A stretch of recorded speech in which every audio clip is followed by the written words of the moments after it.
Assalamualaikum warahmatullahi wabarakatuh. Eh, Sebelum memulai pelajaran, kita berdoa menurut agama dengan kepercayaan masing-masing. Berdoa dipersilakan.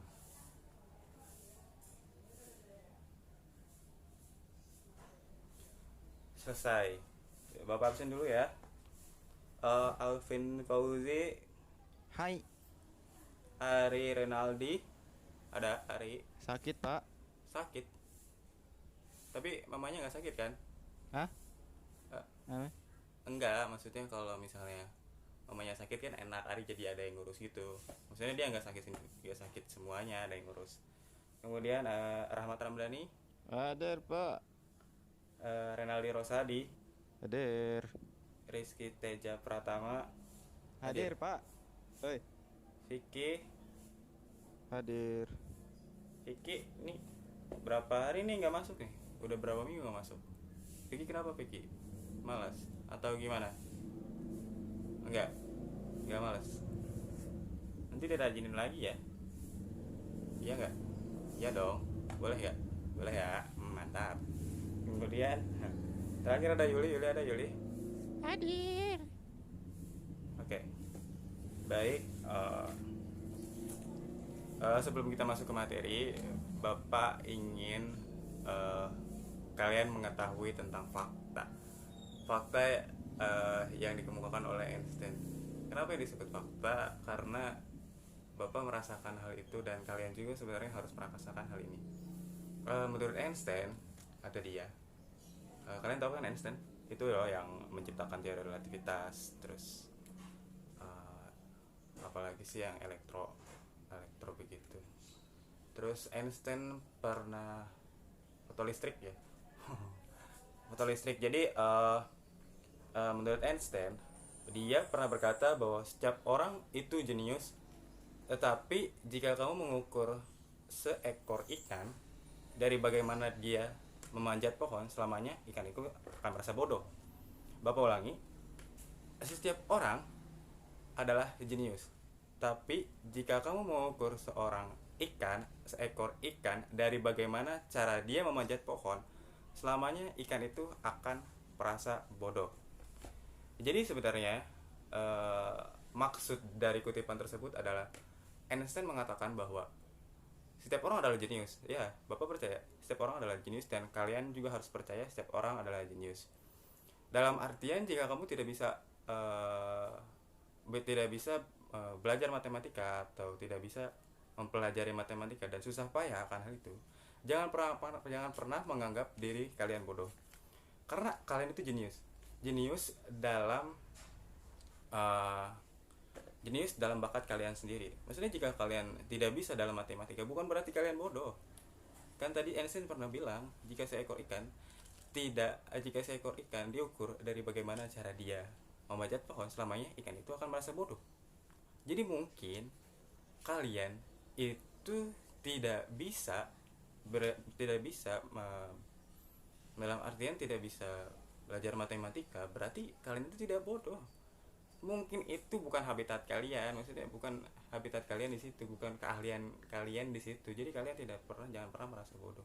Sama halnya dengan bahasa Indonesia. Jika kalian tidak bisa membuat cerpen, tidak bisa membuat puisi ataupun tidak bisa mengarang, kalian jangan merendah diri, kalian jangan menganggap diri kalian bodoh, kalian jangan menganggap diri kalian tidak kreatif, karena kalian itu jenius.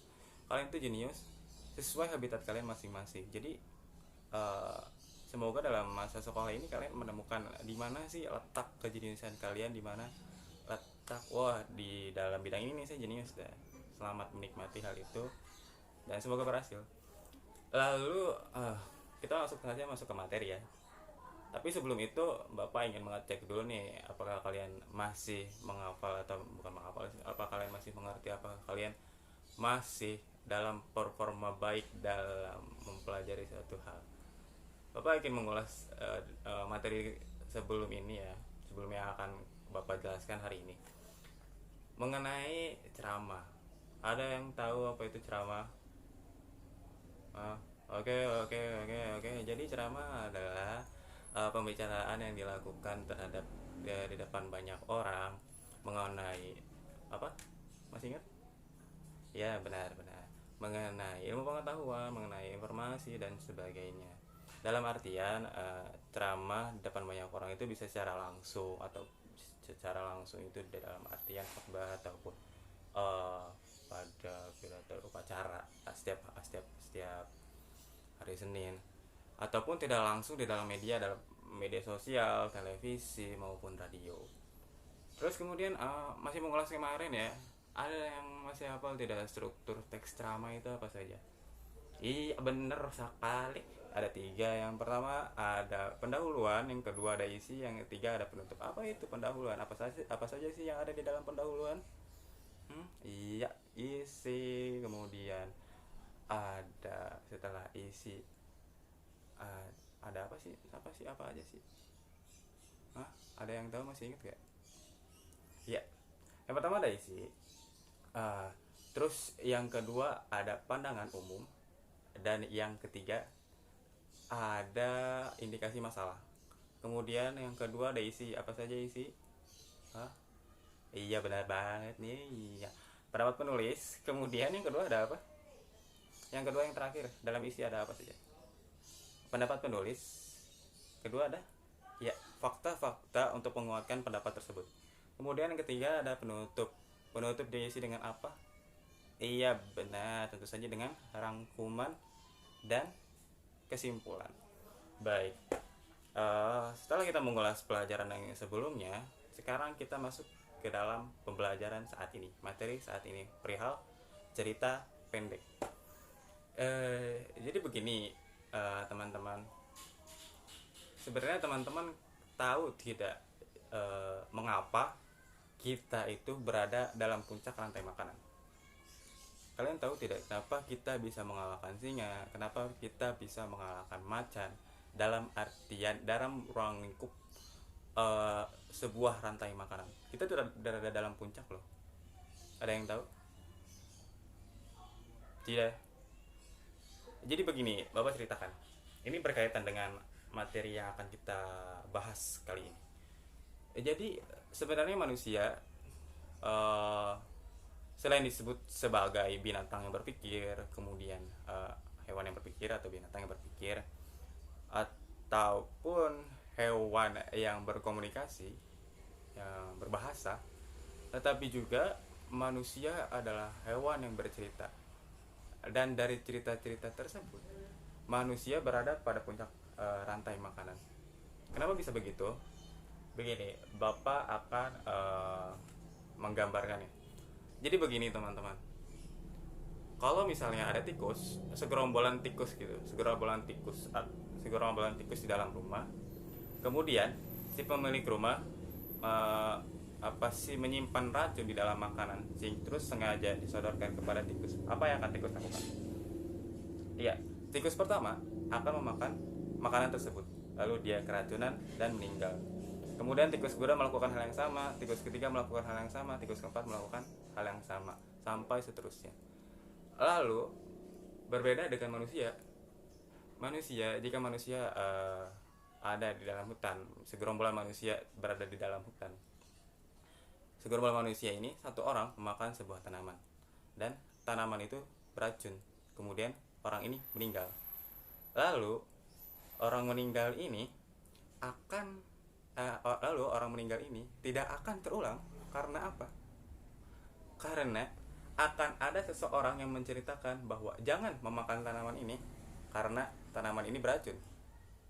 Lalu cerita itu berlanjut ke perkampungannya, lalu perkampungan itu berlanjut sampai menciptakan sebuah lingkaran yang besar dalam cerita-cerita tersebut, sehingga manusia tidak lagi memakan tanaman yang berbahaya tersebut.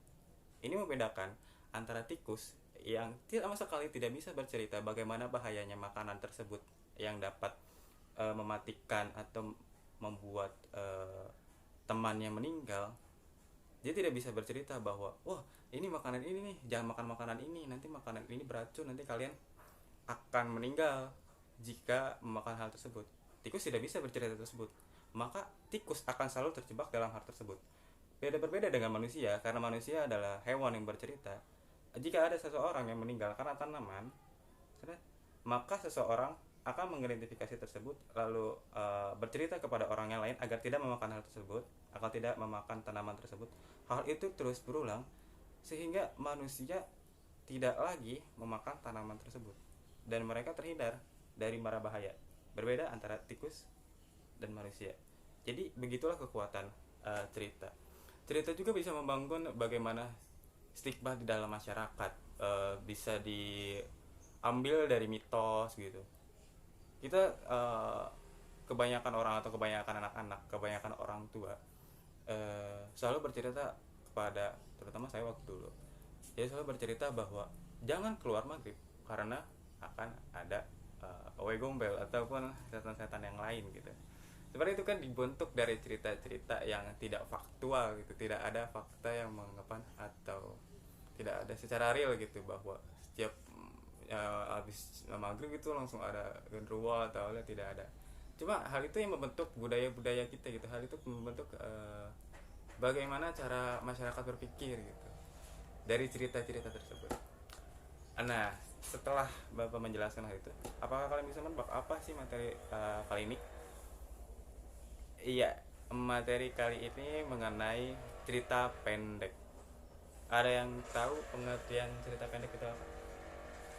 Mengenai pengertian kalian tidak usah berbelit-belit, maksudnya dalam artian tidak usah terpatok dalam buku. Kalian bisa mengimajinasikannya sesuai dengan keinginan kalian, tapi dengan satu akar yang utuh, satu benang merah. Itu maksudnya ya begitulah. Ada yang tahu?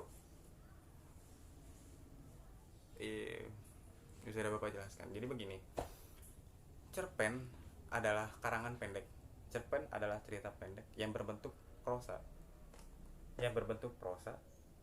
yang dalam fisikkannya, yang berbentuk fisik, dalam fisiknya terdapat 500 sampai 5.000 kata.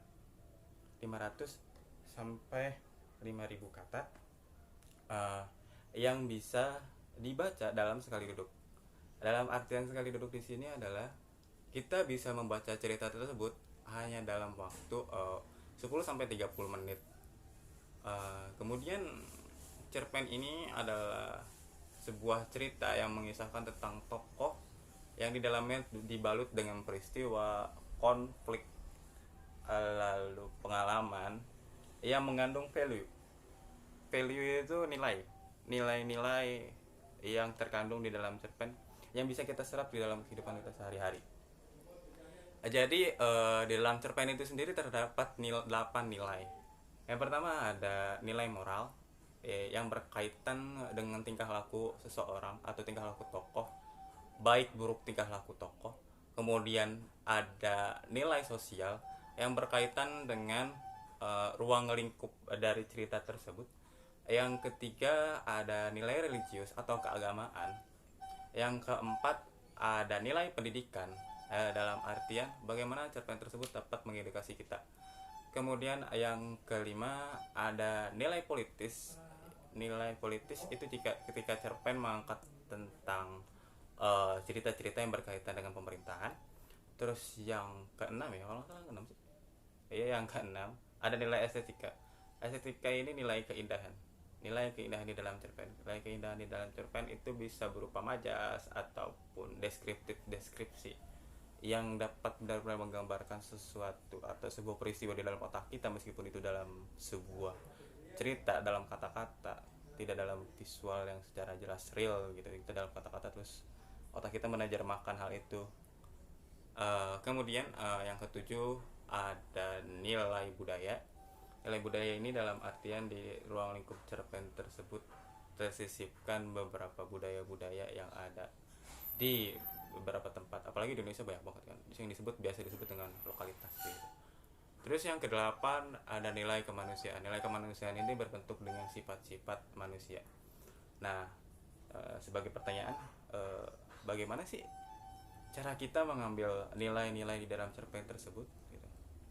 Nah, bagaimana cara kita mengambil nilai-nilai dalam cerpen tersebut? Dengan cara bertanya. Pertanyaan itu dijawab dengan pertanyaan. Iya.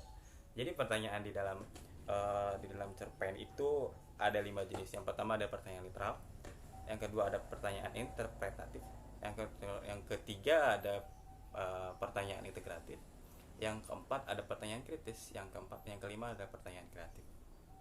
Ada yang sudah tahu ini atau semalam sudah baca?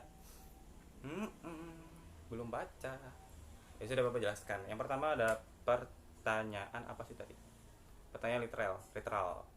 Pertanyaan literal ini sesuai dengan ini ya, sesuai dengan katanya. Literal dan literasi adalah suatu kegiatan untuk membaca begitu kan ya, literasi. Dalam pertanyaan literal ini mencangkup suatu gambaran-gambaran yang ada di dalam cerpen tersebut, seperti siapa tokoh di dalam cerpen tersebut, atau di mana tempat di dalam cerita tersebut atau di dalam cerpen tersebut. Kemudian yang kedua ada pertanyaan interpretatif. Jadi pertanyaan interpretatif ini menggambarkan atau mengambil makna di dalam suatu kutipan ataupun suatu suatu tindakan tokoh di dalam cerpen tersebut. Misalnya apa makna dari tindakan tokoh A gitu, lalu dijelaskan apa tindakan-tindakannya gitu, sehingga kita dapat menilai, dapat mengambil nilai-nilai value dari tindakan-tindakan tersebut. Nah, kemudian ada pertanyaan integratif. Jadi pertanyaan integratif ini hampir sama dengan pertanyaan interpretatif. Jika pertanyaan interpretatif hanya berupa tindakan-tindakan dalam tokoh ataupun scan dalam cerita, dalam cerpen gitu. Tapi dalam pertanyaan integratif ini mencakup keseluruhan. Maksudnya dalam artian begini, cerpen tersebut bercerita tentang apa gitu, bla bla bla bla bla gitu.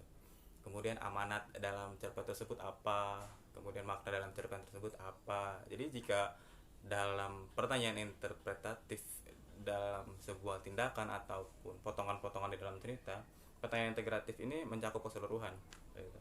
Kemudian ada pertanyaan kreatif. Pertanyaan kreatif ini pertanyaan kritis, maaf. Kemudian ada pertanyaan kritis. Pertanyaan kritis ini menyangkut sebuah pertanyaan seperti ini. Apa sih kelebihan dari cerpen tersebut? Terus apa kekurangan dari cerpen tersebut? Di dalam hal ini, pertanyaan kritis adalah ketika kita memakai otak kita atau pemikiran kita lebih dari biasanya gitu untuk mempertanyakan suatu karya, suatu cerita pendek begitu. Lalu kemudian ada pertanyaan kreatif. Pertanyaan kreatif ini sebenarnya out of the box sih, bisa dibilang. Maksudnya dalam artian tidak bisa kadang setiap orang akan berbeda pertanyaannya. Seperti pertanyaan, jika kalian misalnya ada tokoh A, B, C di dalam cerita, misalnya suatu peristiwa pembakaran gitu, suatu pembakaran. Kemudian kalian akan ditanya begini, jika pertanyaan kreatif. Bagaimana, apa yang akan kalian lakukan jika menjadi si tokoh A dalam hal ini, dalam cerpen tersebut? Apa yang akan kalian jadi? Kalian bisa memilih apa saja dalam menjawab pertanyaan tersebut. Jika kalian menjadi tokoh A, saya akan ikut membakarnya atau bagaimana. Maka pertanyaan-pertanyaan kreatif ini memerlukan imajinasi kita gitu. Terus ada pula ini pertanyaan yang lain juga pertanyaan kreatif ya. Bagaimana jika misalnya ada suatu orang menabrak tiang gitu, terus ada orang-orang menolongnya, terus tanpa disadari dia menemukan suatu hal gitu misalnya, atau apapun itu. Nah, jika misalnya seseorang itu tidak menabrak tiang, apa yang akan terjadi selanjutnya? Apa sih yang akan terjadi selanjutnya? Jadi apa ya, imajinasi kita tuh dituntut untuk menemukan jalan lain selain jalan yang sudah ditentukan. Itulah pertanyaan kreatif. Jadi sebenarnya dari kelima jenis tersebut, dari pertama sampai yang terakhir itu menentukan tingkatan-tingkatan. Yang pertama, tingkat pertama tadi yang sudah dibicarakan ada pertanyaan apa? Iya, pertama pertanyaan literasi. Terus yang kedua pertanyaan apa? Inter apa? Apa? Interpretatif. Yang ketiga ada pertanyaan integratif. Yang keempat ada pertanyaan kritis. Yang kelima ada pertanyaan kreatif. Jadi begitulah untuk materi pembelajaran kali ini. Untuk selanjutnya Bapak akan menyuruh kalian, ini sebagai tugas sih, Bapak akan menyuruh kalian untuk membaca karyanya karya Bernard Batubara yang berjudul Nyctopilia. Setelah kalian membaca cerpen tersebut, Bapak akan di pertemuan selanjutnya Bapak akan memberikan kalian pertanyaan seputar cerpen tersebut. Pertanyaan-pertanyaan tersebut ya berisi 5 jenis pertanyaan yang sudah Bapak jabarkan tadi. Ya, baik, mungkin sekian pembelajaran kita kali ini. Semoga pembelajaran kali ini bisa membuat kalian lebih paham bagaimana manusia bekerja di dalam cerita, terus bagaimana manusia menciptakan cerita, bagaimana cerita menggerakkan kita, bagaimana cerita menghasilkan suatu stigma, begitu. Semoga kalian bisa menyerap setelah tahu pertanyaan tadi, kalian bisa lebih memahami ataupun menghargai, bisa jadi menghargai karena untuk menulis itu sulit, ataupun lebih berminat terhadap cerpen-cerpen yang lain, ataupun kalian berminat untuk menulisnya, begitu. Baik, sekian ya materi kali ini. Bapak mohon maaf jika ada kata yang kurang menyenangkan. Ya, sebelum kita pulang, sebelum kita akhiri pembelajaran kali ini, kita berdoa menurut agama yang percaya masing-masing. Berdoa dipersilakan.